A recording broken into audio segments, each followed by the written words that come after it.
I don't know. First time I liked what you said, talking about loving kindness towards dead objects, just taking the object as a visualization or point of concentration.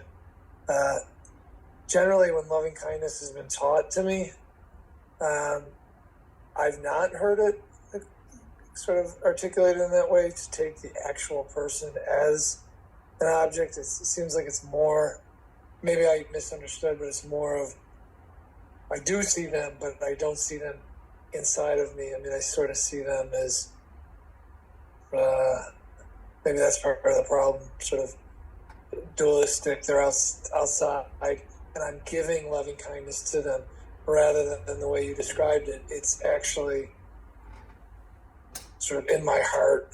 Right. Does that make sense what I'm saying? So Yeah. I've So, just not heard it taught that way, the way you explained it. So okay, in the way of like enveloping them, in the loving kindness in your heart. yeah, I've never heard that.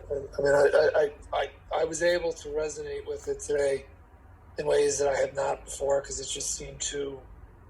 To like I don't self know. and other, right? Yeah. So, which is like in the Dzogchen practice I'm doing with the Tiglays and all that. I'm trying to just have them more as a meditation object within me. So, is that typically the way shamatha with focus on the breath, focus on the white light, that it's actually supposed to be absorbed in us, sort of in that non-dual way? It's interesting. There's different approaches. As far as like the Tiglays, are you referring to like the different seed syllables that are used for like dream yoga? Yeah, yeah. Yeah. Well, they're used on the body, so um, I think because of that reference point of like being in the throat or being in the stomach. Um, Like in the heart, they say yeah, focus on it in the heart. I mean, like so, it's actually there. I mean, I'm yeah. actually trying to, again, absorb into it and sort of dissolve the distinction between. Yeah, so don't need to try to dissolve any distinction or any like subject object split.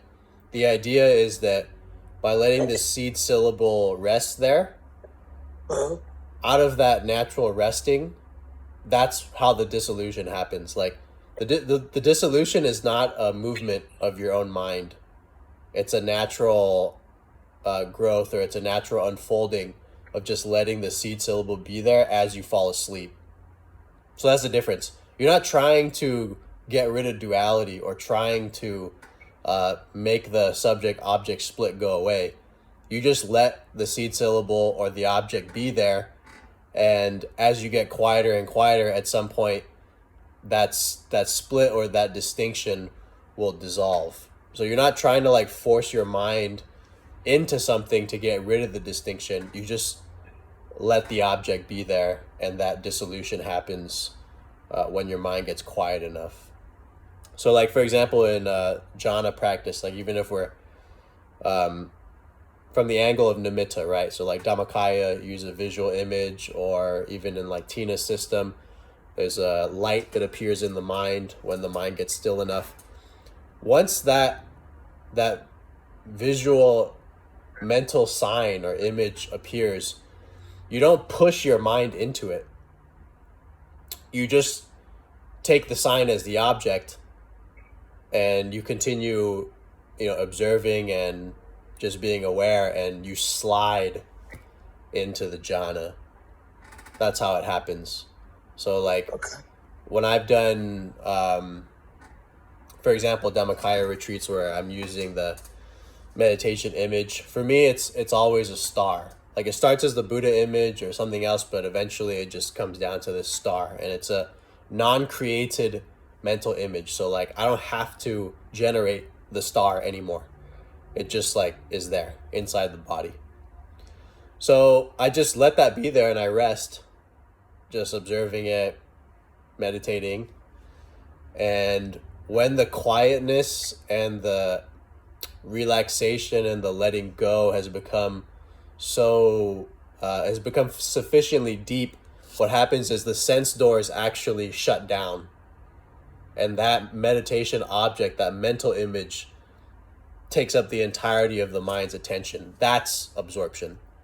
So it's not that you like push your mind onto the object and like and you're like keeping it there and that's what's making it absorb. That's not what's happening. What happens is that this sign that has arisen, or the seed syllable, whatever it is, it's like an access point. It's like the deeper levels of stillness like reaching out for you. And when you tend to that and you rest with it for long enough, it'll pull you into the jhana. It'll pull you into deeper access concentration. The sense doors will close down and you'll have very refined continuity of awareness and a lot of stillness, and the jhana factors will get stronger. This is advice for like using meditation objects, right? Like what I just told you, that's not going to happen in Zen, or that's not going to happen if your eyes are open. But if you are using a meditation object, that's what's going to happen. Yeah. The object is what pulls you deeper into samadhi. Not force. Not you trying to make anything happen. It's the object itself. Lama Justin said, yeah, it's like a black hole. It pulls you, and it's like, and the ah symbol is like a key. And the key sort of opens it. Exactly. Yeah. So like, as you're falling asleep, if you're using the seed syllable, you're doing dream yoga. What happens is that by using the seed syllable at the throat, you're bringing attention and drawing like energy into the throat center and into the central channel. And that affects the, increases your capacity to recognize the clear light of sleep. So usually when we're doing lucid dreaming or dream yoga, we just recognize the dream state. But what happens if you're lucid enough for long enough is that the dream state actually collapses into this state of pure light. So that's the clear light void, or the clear light of dreamless sleep. Through the whole night, you're alternating between dreamless sleep and dreamscapes. Boom, materialize out of this void light nothing. You have a dreamscape. The dreamscape vanishes, dissolves back into the void light nothing. And that alternates throughout the entirety of the night. So that's like one level of proficiency in dream yoga, that you're catching this cycle of from the clear light, the dreamscape materializes, from the dreamscape, the clear light, it returns to the clear light. Another level of dream yoga, or I think at least at that level, it's called clear light yoga or clear light sleep, is that we just go straight from the waking state into this clear light of sleep, or this clear light void, and your mind remains there all the way until the morning. And it doesn't recognize any dream states if they were arisen, or dreams just don't arise. So that is a more like advanced level of practice. You could ask Lama Justin about it. You probably know more about it than I do. But I've experienced clear light sleep a few times. So yeah, when you use the syllables on the different parts of the body, it just draws pranas into the central channel. It makes it more likely that you'll have that recognition during sleep, or that you'll be able to transition into those states. Cool. And so similarly with the loving kindness, with the person that's our object, we don't want to try to necessarily merge with them, just have them as the object. Yeah. Let the merging happen as the fruition of the loving kindness. Okay. Right? Okay. So if it happens, that's okay. Yeah, exactly. If it happens, that's okay. If it doesn't happen, that's fine. Because the point isn't even the merging. Like, the merging is the byproduct of the loving kindness. The purpose of the loving kindness, whether duality is present or not, is actually purification of mind. Okay. So the idea is that by this loving kindness, your awareness becomes more refined and continuous, and you enter the jhanas. So it doesn't have to be a non-dual experience. Yeah. Okay. Cool. Thank you.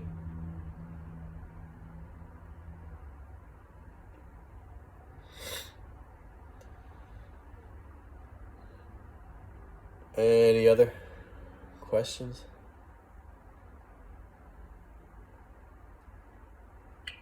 I'll throw one more out there. So it's purification of the mind. What do you mean exactly, and how is this happening through loving kindness? So when we say purification of mind, we're referring to purification of the mind stream, right? So the stream of thought, the stream of experience.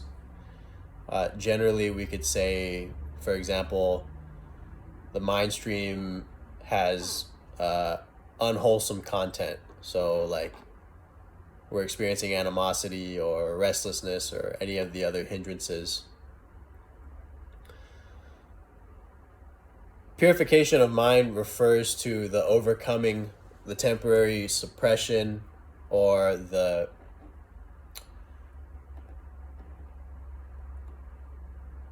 even the dissolution of the hindrances or whatever it is that would be considered unwholesome or negative, difficult to experience in the mind stream.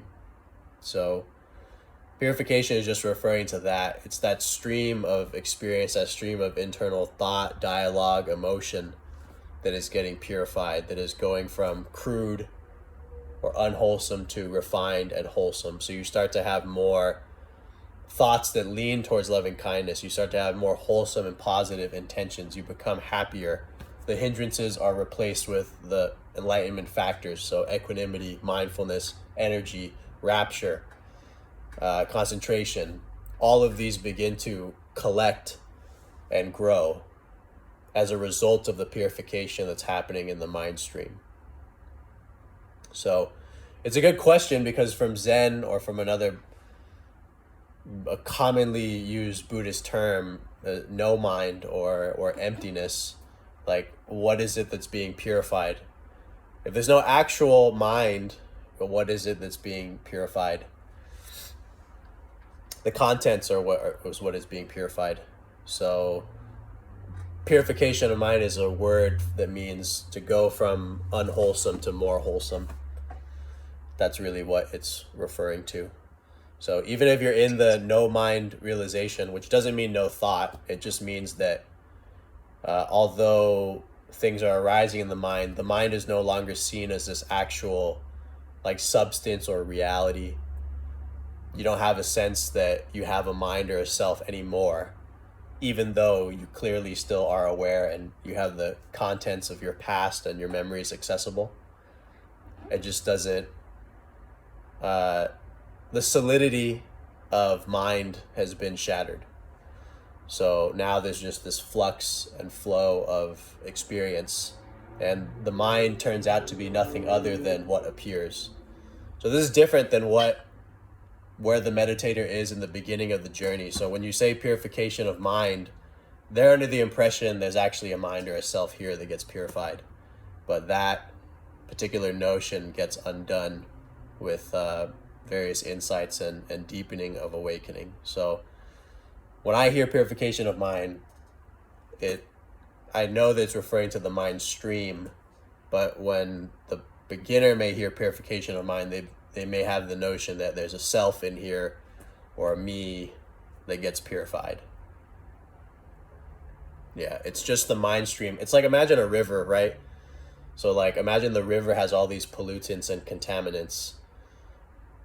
That could be compared to the unpurified mind, and a river that's free of contaminants. It's beautiful.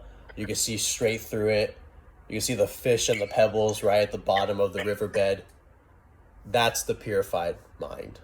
So meditation is the allowing the contaminants to settle, or sieving them out essentially through the meditation process.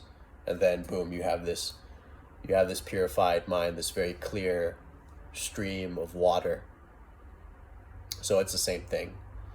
You know, it's not like you could take a cup out of the river and say, this is the self, right? This is me. If there's anything that's you, it'd be the whole river. But the river is just this whole process. That's really what we call mind. It's not any particular thing that can be separated from the river itself. So, does that make sense? Totally. Yeah. And just to maybe go a little further. So is the purification then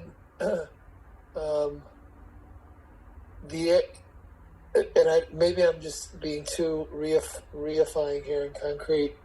It's not the actual loving kindness and the meta, the wholesome thoughts, but it's the actual practice itself, which, like you said, sharpens attention and concentration, equanimity.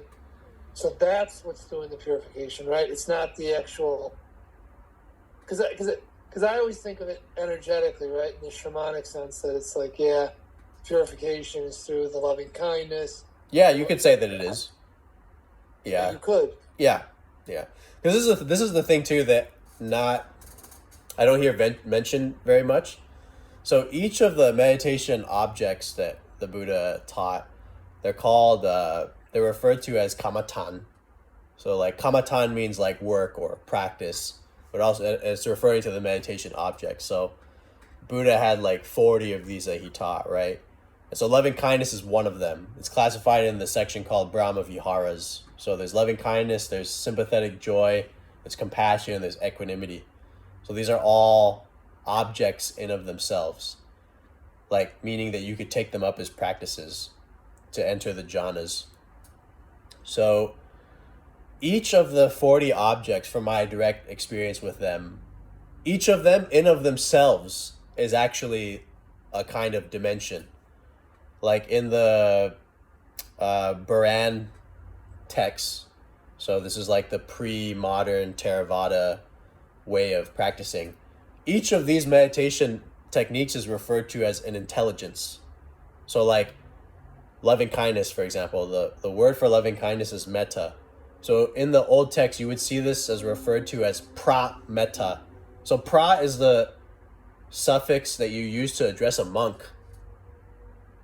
So it's like, why would you use pra and put it next to a meditation object? So there's like deeper aspects to the practice. It's not just a feeling of loving kindness. Like there's more going behind the scenes here. So one of the objects too, for example, or subjects is the skeleton meditation. So the skeleton meditation or skeleton contemplation, I have a good, here, I got this statue from India. This is the Buddha. This is the skeleton Buddha.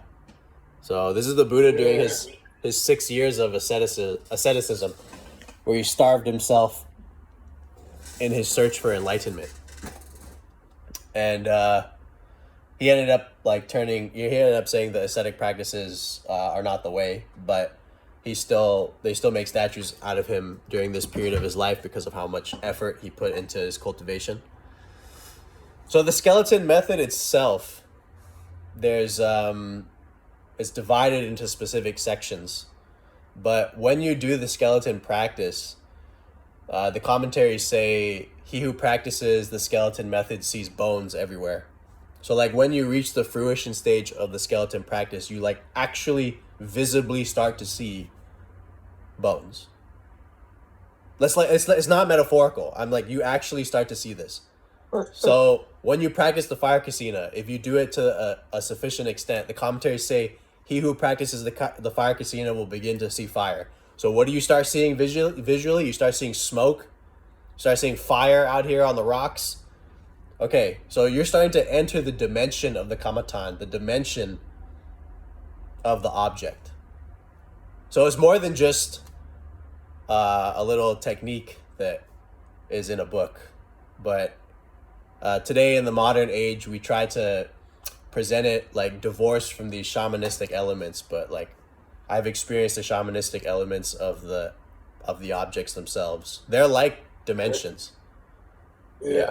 It's more than just visualizing yourself as a skeleton. Like you're tapping into like the Buddha lineage of skeleton practitioners when you use that method sufficiently. Yeah. Yeah. So the Okay, object well- does. So the object does lead to purification. Like yes, the object acts as a condition for the arising of equanimity and the enlightenment factors, but the object in itself is actually purifying. Like coming back to Wow, it again alright. and again and again. Yeah. It infuses your mind stream with that particular object or with that particular quality, like loving kindness, right? So when you use a skeleton meditation, you're infusing the mind stream with dispassion. That's the function of the skeleton meditation. It's actually a method to develop a dispassionate mind, like a mind that is very cool, that is let go of clinging to the body. That's its function.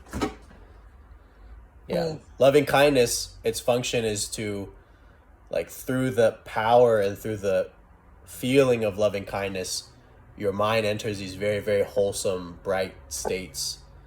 Yeah. So like the skeleton, you enter the jhanas through dispassion. Loving kindness, you enter the jhanas through loving kindness. So Wild. Thank you.